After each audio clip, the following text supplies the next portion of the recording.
everyone, it's Gina from Gina K Designs, and I'm so excited to be back on the Simon Says Stamp YouTube channel and blog. Today I'm going to show you a quick and easy card that you can make using the Gina K Designs watercolor floral pattern paper and our brand new watercolor floral ephemera pack. Ephemera is a great way to create quick and easy cards. Now, I'm not great at watercolor, but these beautiful elements make me look like I am.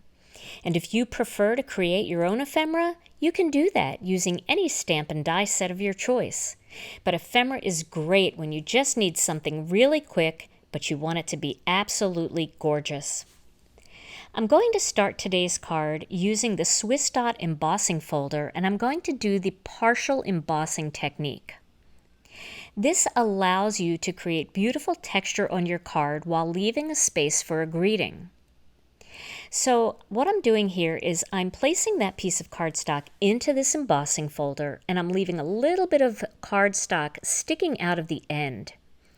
Once I have that in place, I'm going to put my clear plate on top, but I'm not going to take that clear plate all the way down to the edge of the embossing folder. This way, that edge of the embossing folder won't leave a mark.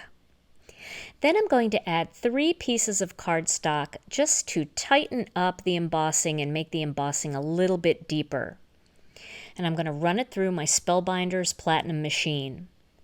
Now you can use whatever sandwich is appropriate for your die cutting machine, and these embossing folders work in all different kinds of embossing and die cutting machines. Now you can see that left a great area at the bottom for me to stamp my greeting and beautiful texture at the top. But I want to finish that bottom off just a little bit. So I'm going to use my Score Buddy scoring tool, and I'm going to score a line right along the edge of that beautiful Swiss dot texture. That just finishes it off, and it creates 2 areas, a textured area and a blank space for me to stamp my greeting. My greeting is from the Spring Daffodils mini stamp set by Gina K Designs.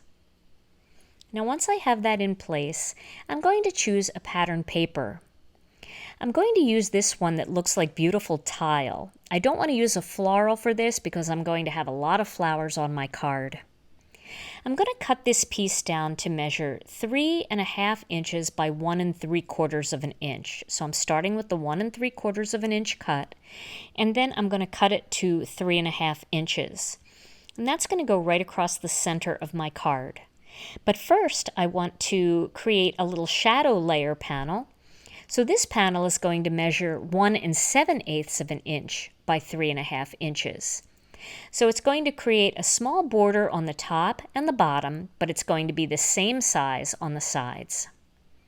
And you can see how that creates that cute little border. That just makes the whole panel just pop off the card.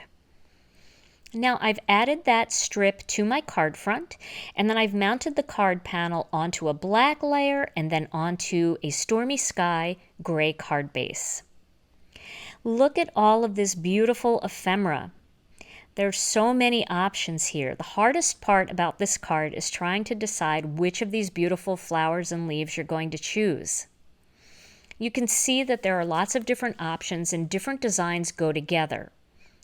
So I'm going to start with some of these bigger flowers. Now this particular flower, there's a few of these in your ephemera pack, and there is a bud that matches. So I'm going to use the bud up here, and then I'm going to use a third flower. So I'm going to use that same big flower, but if you turn it in a different direction, it just looks like a different flower. As long as they're not all facing in the same direction, it will appear as though they're a little bit different. Now I'm going to add this little branch of leaves coming out from the side here. That fills in the side of the card, even though most of my floral is on the left. And then I'm going to put a little branch up here, and then I'm going to put some leaves in that white space. I'm going to pick 2 of these leaves. Now there are 2 different options, and they go in different directions, and I like to use them together. So I'm going to put 2 of them together like that, and then I'm going to just tuck it right under that flower. Now that's going to be my card layout using this ephemera. To adhere the pieces, I'm going to leave everything intact, and I'm going to start with all the greenery first. So I first applied that branch, And then I'm going to apply this branch up here on the top. Then I am going to add this little bud. Everything is going underneath the two big flowers. Now once that's done, I'm going to apply these two leaves here at the bottom. And you can see I'm only adding tape at the bottom of each of these elements, and I'm leaving the rest of the element free. So that gives it a little bit more texture and dimension. And this is going to go right into the white space underneath that bottom flower. Now once that's done, I'm going to pop up these flowers. Now you can use either foam squares or you can use something like foam tape here.